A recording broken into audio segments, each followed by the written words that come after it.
Olá a todos, sejam bem-vindos à quarta edição do BRMS Talks da Abacus. Eu sou o Jonathan, sou CTO, responsável aqui pelo produto e a área de tecnologia da Abacus. E hoje, com um imenso prazer, a gente está recebendo a Thaís, CEO da Orbitz. Thaís, primeiramente, muito obrigado pela sua agenda, por estar aqui com a gente. E nada melhor do que você se apresentar aqui para a nossa audiência. Obrigada, Jonatas. Muito obrigada pelo convite também. Foi um imenso prazer recebê-lo. E foi um imenso prazer também conhecer a Abacus, conhecer vocês esse ano. Eu acho que a gente conversou bastante já. Isso é muito bom ver um time como vocês tão empenhado. Isso é realmente um prazer de ver. Eu que vou contar um pouco, mas conheço muitas empresas, conheço muitos times e é um baita diferencial. Bom, Legal. então, meu nome é Thaís, muito prazer a todos. Eu sou empreendedora, hoje eu sou CEO da Orbitz, mas eu vou contar um pouco de como eu cheguei até aqui rapidamente.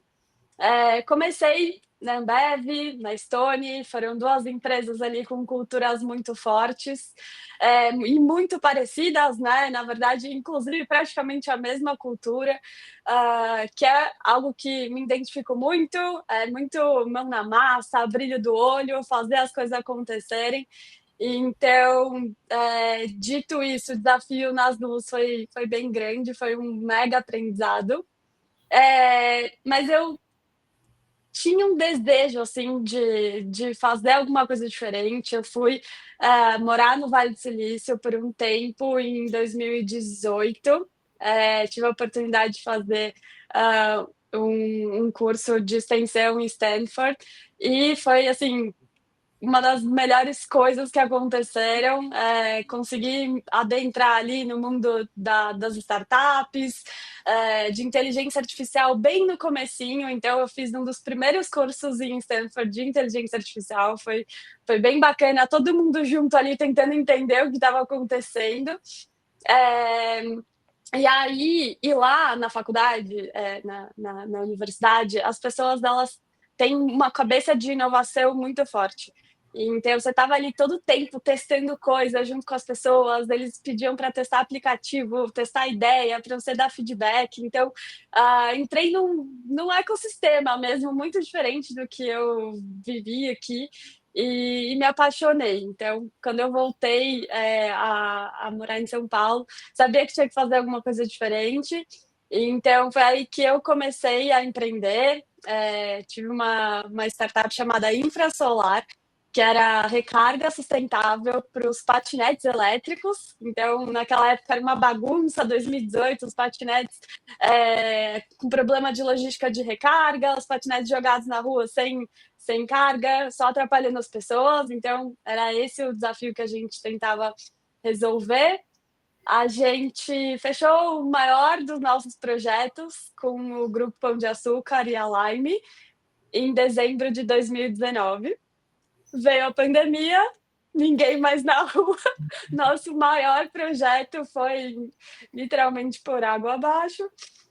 Então, ali a gente teve que aprender a pivotar. Eu entrei realmente em todas as acelerações de startup que eu pude, e foi aí que eu aprendi muito. E nessa época também eu entrei no mestrado de empreendedorismo da USP. E foi um baita aprendizado. Acho que terminei agora recentemente minha dissertação, e foi um excelente estudo sobre redes de contato, networking. E foi também ali nesse tempo que a Orbitz foi criada. Então, deu errado. Que bom que deu errado, para a gente aprender muito. E agora a Orbitz ela faz conexões entre grandes executivos com empresas que querem direcionamento estratégico e operacional. Então, hoje a gente tem um clube de executivos, são pessoas incríveis que foram ex-presidentes, ex-levels, atuam como conselheiros em empresas de diversos portes, e a gente conecta essas pessoas em comitês estratégicos para ajudar os líderes. a acelerar resultados. Então, é Show de bola. isso. Tentei ser rápida. Muito, muito bacana te ouvir. Eu acho sensacional essa tua experiência e é só o começo, né, da tua carreira. Você é super nova. Eu acho que isso é muito, muito legal.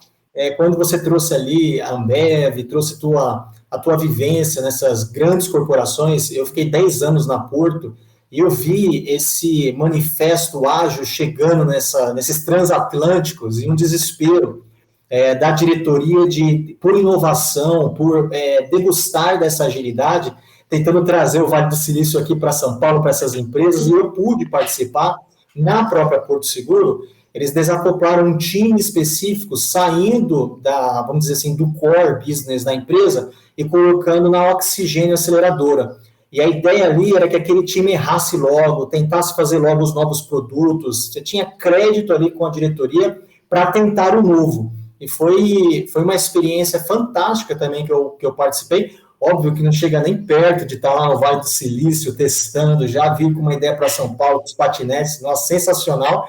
Mas eu degustei um pouco disso e vi com a diferença, né, de quando você está numa empresa muito grande, com os processos e uma cultura já pré-estabelecida, demorada, custosa, e quando você está ali no jet ski, a gente até brincava que a gente era o jet ski, e a gente podia ter aquela questão de aqui é errar logo para acertar rápido, né? Acertar logo. Então, eu acho isso muito, muito bacana.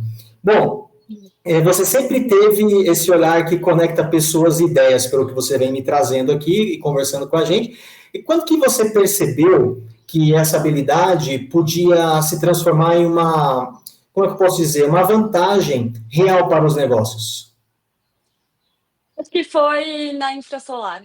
Porque, assim, Ambev e Stone foram uma bela escola, mas quando você tem um negócio na sua mão que você precisa fazer dar certo, parece que a sua visão muda 100%, né? Então, quando a Infrasolar começou e a gente olhou e falou, poxa, como é que a gente vai fazer dar certo? A gente entendeu que era pelas pessoas. As pessoas vão ajudar a abrir portas, as pessoas vão ajudar naquele tema específico que ela é especialista, dar um caminho mais rápido para a gente não bater cabeça, porque na startup é isso, né? Se você é exatamente isso que você acabou de comentar.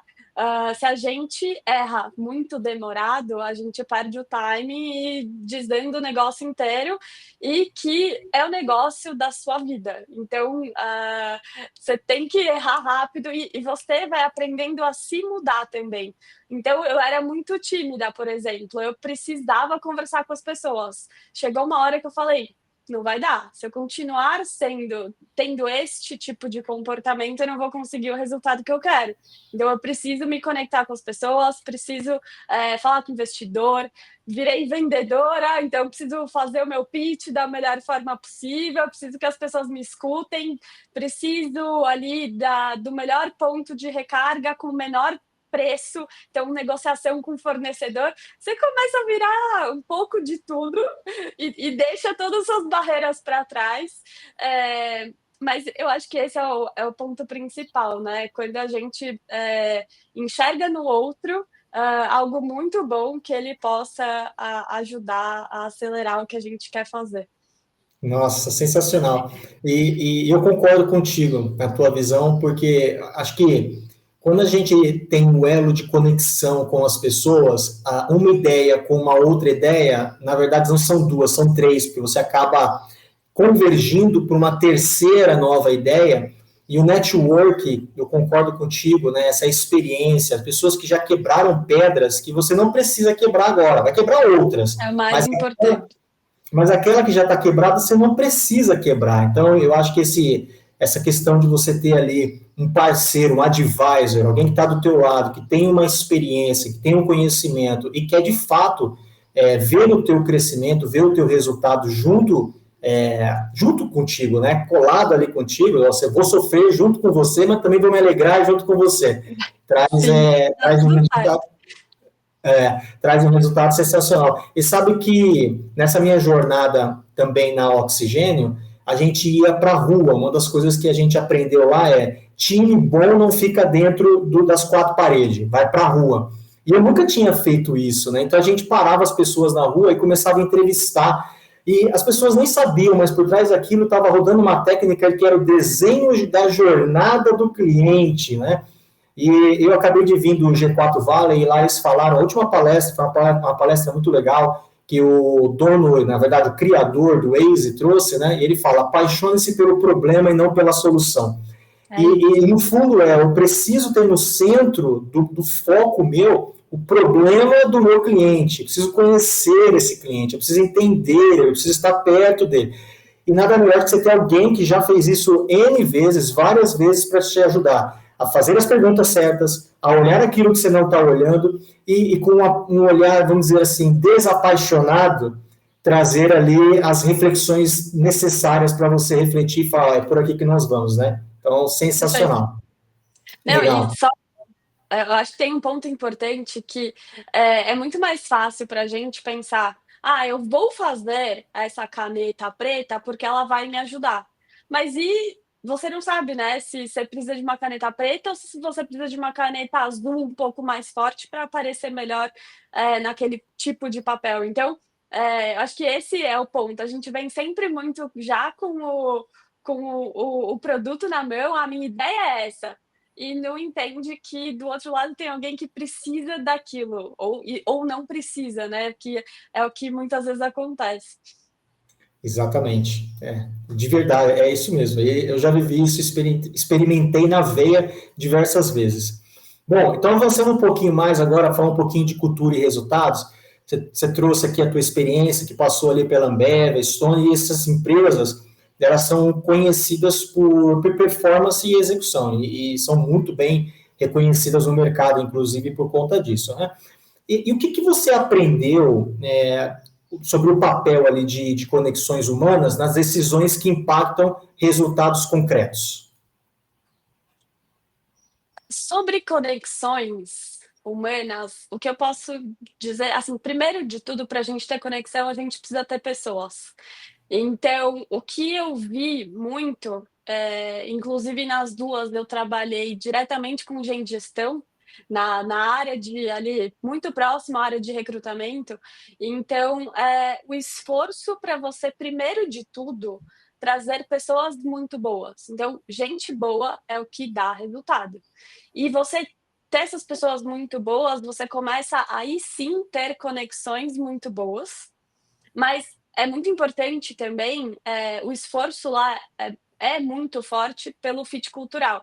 E as empresas que hoje são mais estruturadas, todo mundo preza muito pelo fit cultural justamente para ter gente muito boa, com os valores muito parecidos de vida, para que elas consigam se conectar e dar resultados muito bons.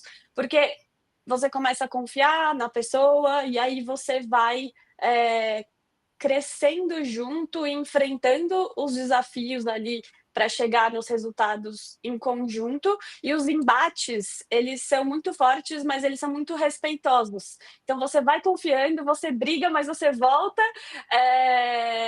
e no fim do dia, quando o resultado que importa, você precisa desse time muito bom para fazer as conexões acontecerem, para a gente conseguir ter o resultado e total foco ali na meta, né, que a gente precisa bater. Então, acho que gente boa é a chave de tudo.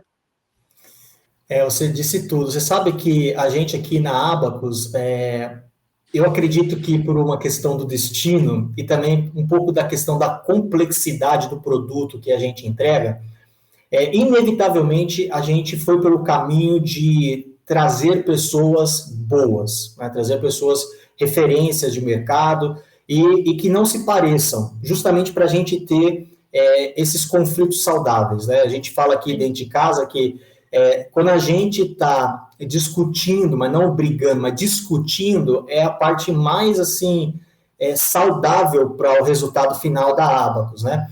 E eu vejo que as pessoas erram muito nisso, os founders e essa galera que está nessa agilidade. A primeira coisa que vem, puxa, eu não tenho grana, meu caixa é pequeno, então eu vou trazer júnior, estagiário, não denegrindo aqui a questão do júnior estagiário, tem lugares que sim, precisamos ter ali júnior estagiário, mas quando você está com uma empresa, né, que ela está no início, que ela precisa rampar muito rápido, você precisa ter um produto vamos dizer, performático, com segurança, ainda mais eu aqui falando da parte técnica, a gente tem clientes grandes como Sura, Unidas, Riachuelo, e nós estamos no core business dessas grandes empresas. Então, óbvio, é governança, é segurança, é performance, os questionários que a gente responde aqui são gigantes, é SOX. Então, inevitavelmente, você precisa já ter essas casinhas maduras para você construir esse ecossistema. Mas o founder ali acaba trazendo pessoas que estão no início também da sua carreira, e aí então, início de duas coisas, de criação de produto e início de carreira. E aí queima a caixa, não tem ali conversas, discussões maduras de conexão e acaba pagando mais caro, né? Acaba pagando a conta muito mais caro. Então, Quebra muito a cabeça. né, eu concordo muito contigo nesse ponto. E na infrasolar, você uniu ali a tecnologia, né, com gestão e dados. Como foi traduzir a inovação em regras práticas de negócio e aquelas que realmente sustentam o crescimento? Eu acho que quando a gente fala de regras práticas do negócio, acho que dá muito para a gente entender como um processo bem alinhado. Acho que, Jonas, você é o especialista no assunto, mas traduzindo aqui para minha realidade, como que a gente pega a inovação, algo muito novo e disruptivo, e coloca para funcionar, né. Então, a gente tem ali que testar muito bem antes de fazer qualquer processo, mas, o teste ele leva a um processo mal feito e que bom, porque a gente consegue mudar muito rápido, que eu acho que é isso também, onde a Abacus brilha muito, e a gente consegue, trazer desse processo algo, que no fim do dia é o que vai fazer, essa execução bem feita acontecer, e a gente conseguir chegar ao resultado que a gente quer. Mas acho que tem um ponto importante aqui, queria te chamar super para falar sobre, as regras de negócio, mas acho que antes de tudo, eh, tem um ponto importante quando a gente está falando de inovação, e empresas que, crescem rápido, testam rápido, muitas vezes a comunicação ela é um fator, que destrói tudo, né. Então, exemplo, real meu, muitas vezes eu quero fazer alguma coisa acontecer, eu falo com o time: "Olha, precisa fazer ABC", só que eu não explico. E na hora que eu não explico direito, as coisas desandam, porque aí o time não entende muito bem o motivo de estar fazendo aquilo. Na hora acontece, executa, mas na hora de virar uma regra de negócio, na hora de virar realmente um processo para a gente fazer aquela inovação acontecer, as coisas começam a desandar, porque as pessoas não estão 100% inteiradas no que precisa ser feito, e quais mini pontos ali precisam realmente ser entregues para a gente ter uma execução perfeita e um resultado muito bom. Então, acho que queria trazer esse ponto, porque acho que a comunicação ela é muito importante nesse cenário. Com certeza, muito, muito mesmo, Thaís. E você sabe, você falando, é, no meu tempo ali de Porto Seguro, de BV, olha só, o que acontece no dia a dia dessas empresas gigantes? Você tem ali gerentes, superintendentes, né, e o pessoal de produto que está olhando para a estratégia, camada estratégica, vendo os concorrentes, entendendo ali o que eles precisam fazer, e desta camada até o produto estar no ar, estar em produção, você entrar no site, conseguir tangibilizar, é uma jornada enorme. Na verdade, eu diria que é uma série da Netflix de 9 seasons, porque assim, o gerente que vai falar com outro gerente, que vai descer para o coordenador, que vai descer para o supervisor daquele produto, que vai falar com o PM, que vai ter que priorizar em tecnologia, que tem que fazer orçamento, tem que ver quem é que vai participar daquele projeto, quais são os impactos que vão ocasionar nas outras áreas que se integram a nós. E aí, o ponto da comunicação que você trouxe é crucial, porque se lá é como aquele telefone sem fio, se lá no início a comunicação já começou, vamos dizer, um pouco torta, né? E o problema nunca é quem está ouvindo, é quem está interpretando, é quem está falando, né? Eu sempre tenho isso também comigo, eu não vou pôr a culpa no outro, igual você trouxe aqui, porque eu não passei direito, eu não expliquei, só dei aquela comunicação. E aí você vê que entra, eu não sei se quem está nos assistindo, você já teve a oportunidade de ver um desenho que eles mostram o cliente pediu um balanço e no final a tecnologia entregou um playground ou um pneu, tem várias variações disso, mas passa todas as etapas ali e é o dia a dia dessas grandes empresas que a gente vê e o crucial é a comunicação. E o que eu vejo que as empresas fazem? Começam a criar um monte de cargo e um monte de subcargos para ficarem checando se a comunicação está indo direito. Então, é reunião de dele, é Gantt, é reunião executiva, é reunião da reunião, é e-mail formalizado, formaliza, porque se não ficar formalizado, depois eu vou falar que não falou. Vai dar problema. E é assim. E quando eu paro para olhar isso, eu falo, gente, se as pessoas começassem a olhar com mais carinho e com a forma profissional que deveriam olhar para a camada de decisão, toda essa comunicação não precisaria acontecer. Na verdade, você até comunica, mas a alteração do core ali, das regras de negócio, das suas políticas de precificação, de tomada de decisão, está na mão de quem deveria estar. É isso que a Abacus aqui traz como inovação para o mercado. Então, ao invés de sair de uma comunicação e ter toda uma jornada para aquela regra ou para aquela nova política do produto estar no ar, você mesmo faz essa alteração. E aí você comunica apenas para informar. Não você passa uma missão para que aquela missão tenha que ter aquela jornada e aí devolver para nós o quesito de deu certo o projeto, não deu certo o projeto. Então, eu acho que esse ponto que você trouxe é bem importante e é custoso para essas grandes empresas, inclusive. Sem dúvida, sem dúvida. Legal. E falando um pouquinho agora na Orbitz, que é algum momento seu de experiência de vida, você vive o dia a dia de conectar executivos, como você trouxe, né, em empresas, eu participei disso, inclusive, nós tivemos quase, acho que mais de 2 horas de conversa, tivemos ali o César, foi muito legal, inclusive, conversas francas, várias reflexões, e um ponto legal, eu nem vou falar aqui ainda da pergunta, mas um ponto de destaque legal que eu queria trazer, é que não é aquela conversa morosa e que fica, sabe, aquela paixão, não, o Sérgio já pegou o pincel, já levantou, já começou desenhando o quadro, e vamos lá, é mão na massa, que a gente já tem que sair, não, achei muito, muito legal isso, parabéns aí pela entrega. Né? Pela rapidez, então fica aqui já um feedback, né? Então, que beleza. Bom, que bom. Legal. Então, conectar, né, esse rol de executivos que vocês têm como empresas para acelerar resultados. O que diferencia uma conexão inspiradora de uma conexão que muda o rumo das decisões de uma organização na sua visão? As duas, para mim, são cruciais. Assim, quando você fala de uma relação inspiradora, de uma conexão inspiradora, ela te faz enxergar o teu negócio de uma forma diferente. E aquilo te devolve, às vezes, até o brilho no olho, porque é muito pesado. Nosso dia a dia não é fácil. E eu acho que o que nos move, o que a gente fala muito aqui na Orbitz, é muito a questão da ambição. Qual que é a ambição da empresa? Qual que é a ambição dos líderes da empresa, pessoal mesmo? Aonde vocês querem chegar? O que vocês querem fazer?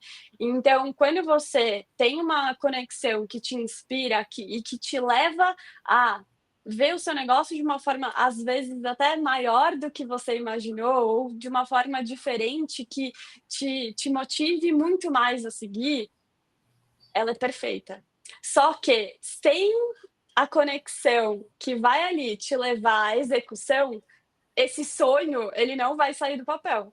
Então, muito bom, a gente sonhar, muito bom a gente ter ambição, mas o que a gente, faz muito no nosso comitê é realmente focar em trazer essa ambição para o papel e falar como que a gente vai fazer o seu sonho, a sua ambição acontecer.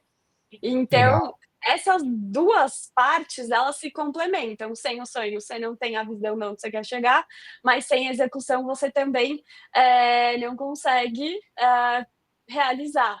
E de nada adianta sonhar se você fica ali, né, frustrado, não conseguindo andar. Então, acho que falando um pouco do nosso comitê estratégico, ele é semanal e é justamente para isso. São executivos que estão ali. Eu não quero saber da sua prestação de contas, eu não quero que você me conte a sua semana para você me contar o que você fez. Eu quero entender se o que você fez está de acordo com o que a gente combinou, que são as suas ambições, e se você não conseguiu, não tem problema, a gente quer te levar junto.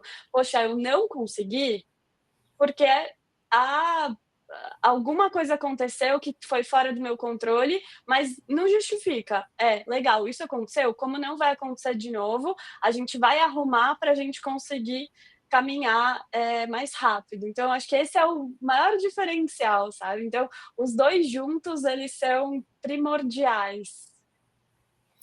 Muito legal ouvir a sua visão, essa explicação que você trouxe. E eu acho que isso, se eu pudesse resumir, fala bastante da estratégia, né? E a gente acaba sonegando bastante, ainda mais dependendo do tamanho, né? Quanto menor, mais a gente deixa de olhar para a estratégia. E é ela que deveria ser a primeira a ser olhada, né? A gente fica muito focado como founder no problema do cliente e na solução, mas como é que eu vou vencer esse jogo? Eu primeiro, como founder, qual é a minha ambição? O que eu quero para a minha vida? Depois, minha empresa. Qual é a ambição como founder para a minha empresa e aonde eu vou levar e até onde eu quero levar essa empresa, até onde ela vai com a ambição dela. Como que eu vou ganhar esse jogo? Que está todo mundo jogando, está todo mundo na concorrência, estratégia. E depois, um plano estratégico, aí mais tático operacional, onde você, né, se você trouxe da metodologia semanal, bater ali as métricas, olhando o KPI, OKR, aquele, né, aquela cadência, porque também não adianta, se eu não sei onde eu quero chegar, né, parece até que a gente Isso. está um repeteco, mas eu não sei onde eu quero chegar, eu não paro para pensar na estratégia, eu fico só no operacional, olhando o produto e o problema. E aí, quando chega o ano, eu quero olhar para 2025, por exemplo, Como agora, é que e vai aí fazer? eu me frustro e falo, mas também não planejei nada. Então, assim, eu tenho que mudar agora. O que eu quero para 2026? E começar, né, nesse acompanhamento, né, como você trouxe, semanal, mensal, e olhar e começar, não deixar se sabotar, né? Mas começar a cobrar e tá vermelho o indicador, por quê? Tá amarelo? Cuidado, atenção, o que a gente vai fazer para ele ficar verde? Então, Não, fantástico. e acho que importante aqui quando a gente está dentro da operação, não adianta, não adianta. Você quer ser disciplinado, você quer olhar para a estratégia, mas o mundo está caindo, você precisa fazer alguma coisa para isso não acontecer de novo. Então, e aí quando você vê, já passou o ano e quais serão os resultados diferentes do ano passado, e você vai pegar o planejamento e vai, o que o César fala muito bem, você vai pegar o planejamento que você fez no fim do ano passado e vai replicar para o ano que vem, porque você não conseguiu atingir muitas das coisas que você tinha combinado, e mais importante, combinado com você mesmo, né? Então, é meio que por aí, né? Perfeito. Concordo contigo. Legal. Agora voltando ali naquela parte que você falou da sua pesquisa na USP, né, sobre o impacto do network das startups. O que mais te surpreendeu sobre essas relações? Como que vou perguntar de novo, porque eu tenho minha colinha aqui, eu estou lendo, tá?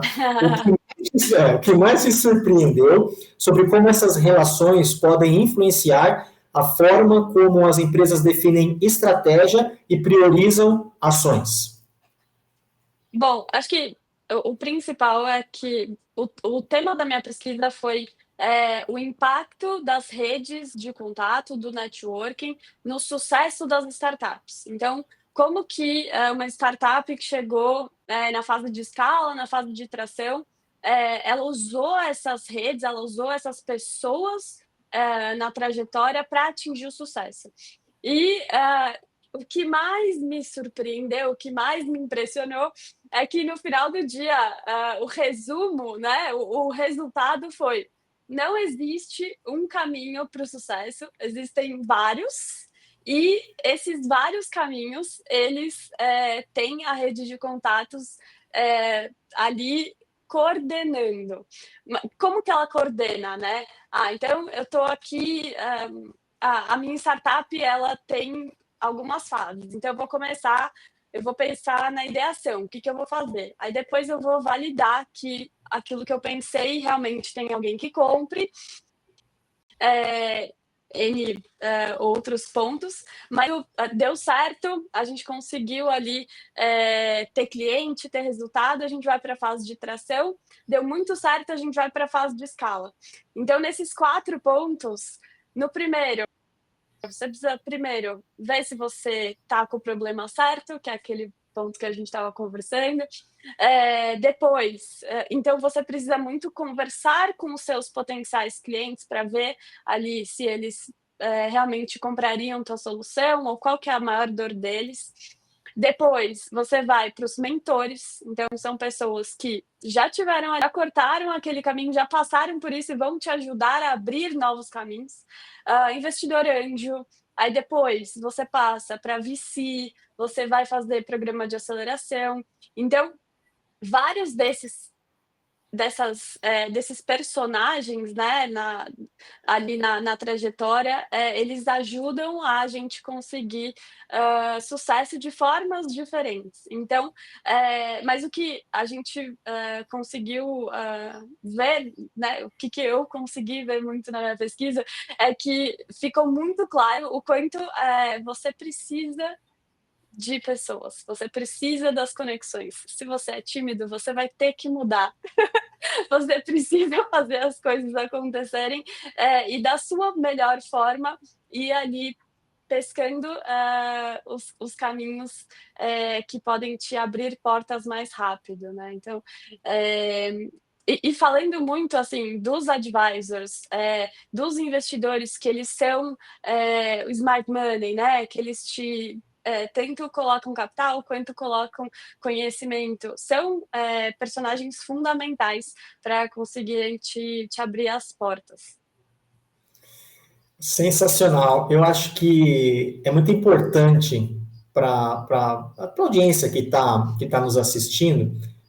Primeiro, a questão do network, né? Às vezes a gente fala, não, eu sei quanto isso é importante, mas o quanto do nosso tempo, no dia a dia, a gente separa para fazer network. E aí, tanto para dentro de casa como para fora, né? A gente tem que sempre estar trabalhando nosso network dentro de casa, com todo mundo que está dentro da tua empresa, e para fora, né? Principalmente ainda para fora.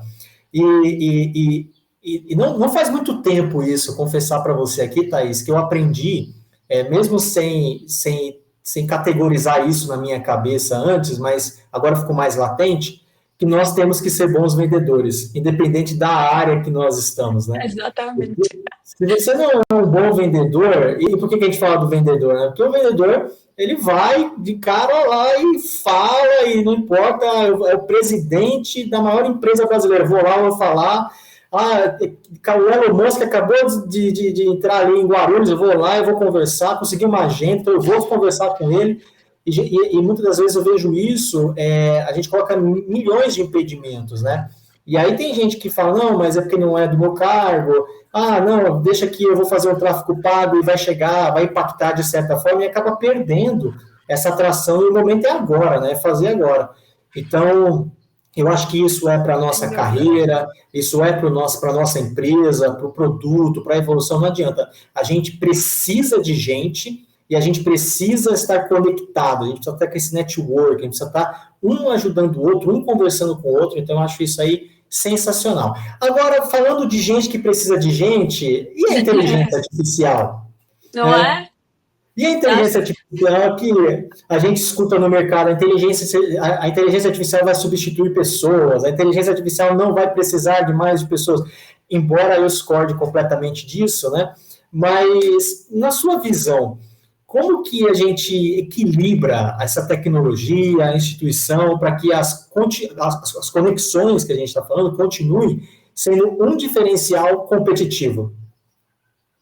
Muito bom. E eu adoro esse tema. Eu acho que o ponto principal aqui é inteligência artificial, ela é enorme, né? Mas vamos pegar aqui o exemplo do ChatGPT, que é o que está todo mundo mais familiarizado. Ah, Quando você faz uma pergunta para o chat e você faz uma pergunta muito básica, o que que ele vai te responder? Uma resposta Super horrorosa. básico. Exatamente. Então, acho que o ponto principal é, se você não tem repertório, que é pegar ali e conseguir olhar para aquela pergunta e fazer ela de uma forma muito mais detalhista, muito mais levando ao resultado que você quer, você não consegue um bom resultado. Então, o ponto principal aqui que eu vejo muito é até do meu negócio. Thaís, não precisa, eu criei um advisor aqui no ChatGPT, eu vou falar com ele e eu tô bem, tá tudo certo. Como que você vai saber qual que é a melhor pergunta para você fazer para o seu advisor do ChatGPT, sendo que você não sabe muito bem o que você quer, você não sabe o caminho que pode ser que você tenha sucesso. Então, quando você abre as suas conexões humanas e começa a falar com as pessoas que já viveram aquilo, que já foram para caminhos diferentes, tem essa interação, e é aquele momento que surge, putz, dá para fazer isso, fica muito difícil você confiar na inteligência artificial 100%.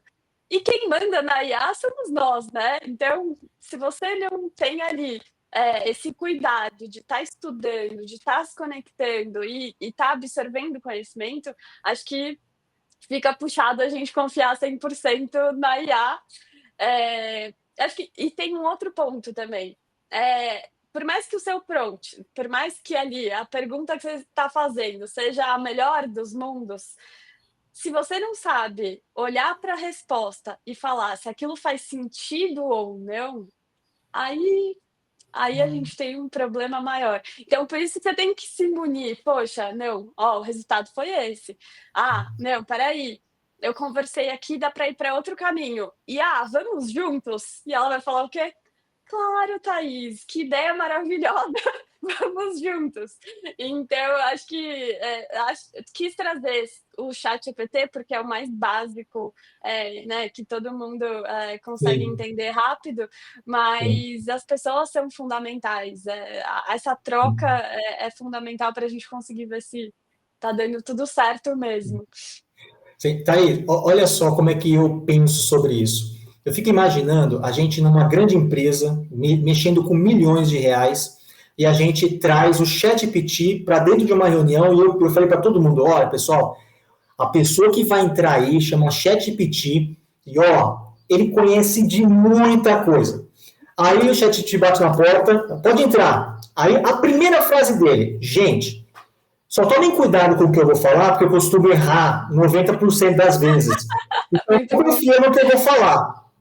Porque é isso que o ChatGPT fala pra gente. Quando ele traz a resposta, tem um disclaimer gigante ali embaixo dizendo, olha, valide o que eu estou te trazendo, porque não tenho certeza, não use isso, essas coisas. Então, eu fico imaginando, e olha que louco isso, só porque hoje vai quase um dito popular da inteligência artificial, todo mundo confia. Tem gente que pesquisa sobre doença, eu estou com dor aqui nisso, estou com dor aqui ali, não preciso de médico, o que o ChatGPT falar está falado, que bicho que é esse? Tira uma foto, que ele falar está falado. Só que esse grande consultor, esse grande advisor, ele tem uma placa estampada dizendo, eu não tenho 100% de certeza do que eu estou falando, então você pode cair numa cilada gigante.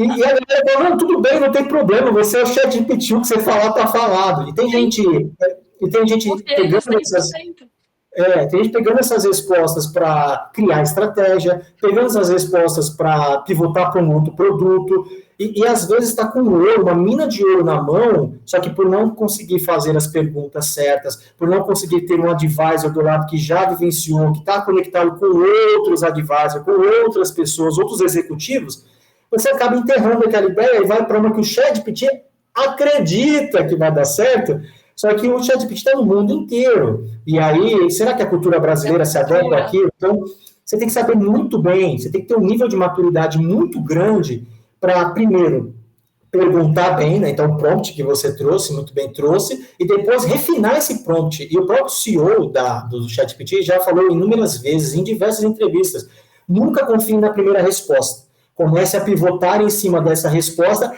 e nunca confie na última. Então, assim, Gente, o ChatGPT, a inteligência artificial, aqui para mim, né, como head de tecnologia da Abacus, como que eu encaro? Ele é uma evolução, vamos chamar de 2.0, 3.0, 4.0, da automação. Então, a gente sempre teve nas áreas e nas grandes empresas e pequenas e tal, assim, automatiza aquilo que é repeteco. E aí tivemos diversas ferramentas, né, as últimas a gente tinha para conversacional, para conversa, por exemplo, chatbot, mas só tinha aquela árvore de decisão. Então, ele traz uma inteligência, uma consciência um pouco melhor para essa, vamos dizer, automatização. Mas não dá para você colocar um chatbot na ponta com o teu cliente para fazer uma precificação, para decidir uma alçada, para decidir algo, entregar uma resposta concreta ao teu cliente ou ao board, né? Vamos pensar tanto para fora quanto para dentro, e confiar sim, 100% nisso, né? Então, perfeito, perfeito. já começou errado, Olha, né? mas que bom. Acho que aos poucos as pessoas estão entendendo mais sobre isso, né? Eu acho que chegou, foi muito fácil, então todo mundo quis ali, poxa, vai melhorar minha vida. Mas as pessoas começaram a parar de pensar, e agora eu acho que tá todo mundo, não, peraí, vamos, vamos acalmar, vamos ver realmente o que tá dando certo e o que não tá. A E, consciência tá vindo. e eu não quero estender aqui a nossa conversa, mas eu acho que esse ponto é importante da inteligência artificial que a gente está falando, que é o hype do momento, está todo mundo falando sobre Sim, isso, mas eu tenho uma preocupação absurda o quanto a inteligência artificial vai, vamos dizer assim, nos ajudar no desenvolvimento de consciência, de habilidades, porque como muitos brasileiros, né, a gente gosta de dar o jeitinho brasileiro, daqui a pouco eu acho que a gente vai acabar se vendo numa situação que tem mais gente incompetente, porque delegou a consciência, né, essa coisa que nós temos divina, de tomar decisões, de aprender, de analisar, de ter o sexto sentido, que a IA não tem, e delegar isso para uma máquina, e quando a gente fala, ó, escreve um texto à mão, a pessoa fala e fala, eu não sei mais escrever. não Faz consigo. uma conta. Ah, eu não sei mais fazer uma conta, porque tudo que eu tinha lá para o GPT, ele fazia para mim, né? Sem dúvida, Então, sem dúvida. Acho que esse é o principal ponto, né? Inclusive, acho que é a nossa responsabilidade cuidar das gerações que estão vindo, né? Muito exato, importante. com certeza. Legal, então, finalizando aqui, vou fazer a última pergunta, depois eu queria que você trouxesse algumas considerações finais. Então, olhando para o futuro, qual que é o papel das conexões humanas no desenho das novas regras de negócio e nas empresas que querem se mover mais rápido na sua visão? Olha, Jonathan, eu acho que a gente conseguiu, com esse último papo que a gente estava tendo agora, pegar bastante esse tema, né? Então, quando a gente olha para o futuro, tem muitas facilidades, sim, mas a gente precisa de pessoas muito boas, de pessoas que já viveram, ajudando a gente a traçar caminhos. Então, não adianta nada a gente jogar tudo para a inteligência artificial que não vai dar certo. Contando assim da minha experiência nos comitês, é uma troca tão rica que é até difícil de explicar. Então, como você experienciou isso, é algo tão rápido e tão profundo que acontece ali nas trocas, que não tem como você passar o mesmo tempo de frente para a inteligência artificial e ter o mesmo resultado. Então, porque é uma pessoa que senta com você, conhece do modelo de vendas que precisa existir no teu negócio, e já resolve o teu problema ali em 1 hora. Então, se você não sabe, por exemplo, eu tenho um negócio, e eu preciso vender B2B para enterprise. Se você não sabe o melhor modelo, como que você vai perguntar para o chat? Ou como que você vai fazer a inteligência artificial fazer isso para você? Você não vai conseguir. A diferença de colocar uma pessoa que já viveu, já testou, já conseguiu vender e ainda conseguiu vender o negócio, né, ter a empresa ali com tanto sucesso que vendeu ela muito bem, te falando o caminho que foi feito, não tem preço. Então, pegando esse exemplo, trazendo para as regras de negócio, como que você faz a IA saber exatamente qual vai ser o melhor caminho? Muito difícil, né? Muito, muito mesmo. E eu fico pensando, já é difícil no unitário, então eu, Jonathan, sou dono da minha empresa, falar com a inteligência para ela me ajudar a encontrar esses caminhos, por exemplo. Mas a gente sabe que a maioria das startups tem mais de um founder, né? Então, ou até tem um conselho, então você precisa reunir ali 3 pessoas, 4 pessoas, então olha a complexidade, cada um com um conhecimento. Ah, não, ó, pessoal, estou compartilhando com vocês aí um prompt do ChatGPT, vamos discutir sobre isso e a nossa estratégia, né? Aí ela não vê, como eu disse, o sexto sentido, ela não vê a linguagem corporal, a linguagem visual, a vibe, né, a aura ali daquele ecossistema das pessoas que estão ali sentadas naquela mesa conversando. Então, assim, inevitavelmente, concordo contigo, o caminho, sim, é pela conexão humana, é pelas experiências, é porque quem já quebrou pedra está ali para te ajudar, e isso encurta muito o nosso caminho, né?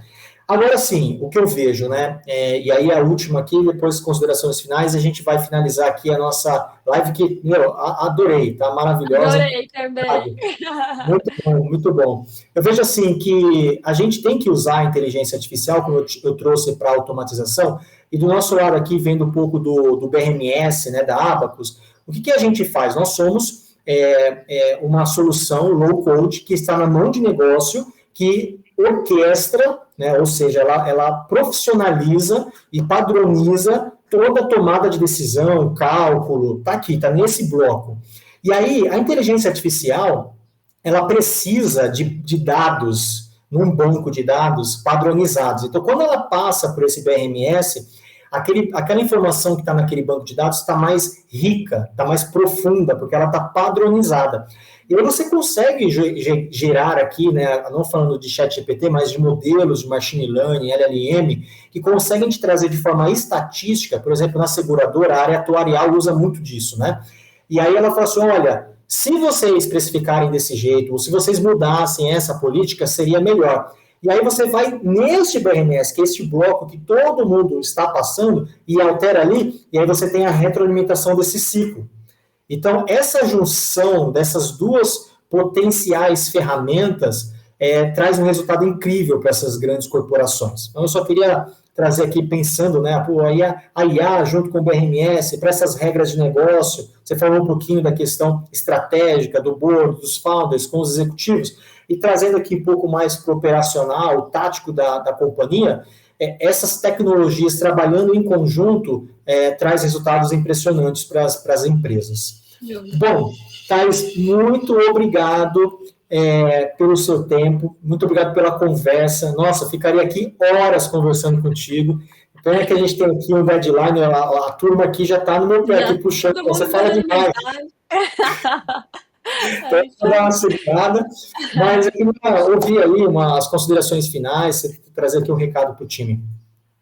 Jonatas, primeiro agradecer de verdade, acho que é muito bom quando a gente se surpreende, me surpreendi com a nossa live aqui, foi muito, muito boa, porque acho que a gente está muito alinhado também nos pensamentos, né? Acho que todo mundo olhando para IA, olhando de um jeito, olhando de outro, a gente está ali trazendo essa consciência que as pessoas são muito importantes, mesmo com as tecnologias.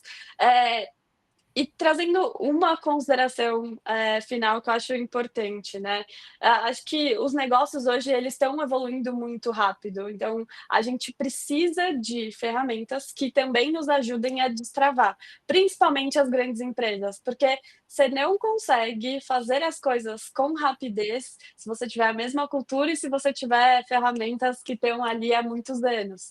Então, unindo pessoas que começam a ter uma cabeça um pouco mais agilizada, agilizada, com ferramentas que podem mudar mais rápido, e estudando, se conectando, né, trazendo as pessoas para perto, conversando, acho que vai dar tudo certo. A gente está seguindo um bom caminho. Mas, de novo, muito obrigada pelo convite, adorei. E vida longa a Abacus, vida longa a Orbitz, vamos juntos. Legal. Bom, eu já agradeci, mas eu vou agradecer de novo pelo seu tempo, por essa troca aqui de experiência fantástica.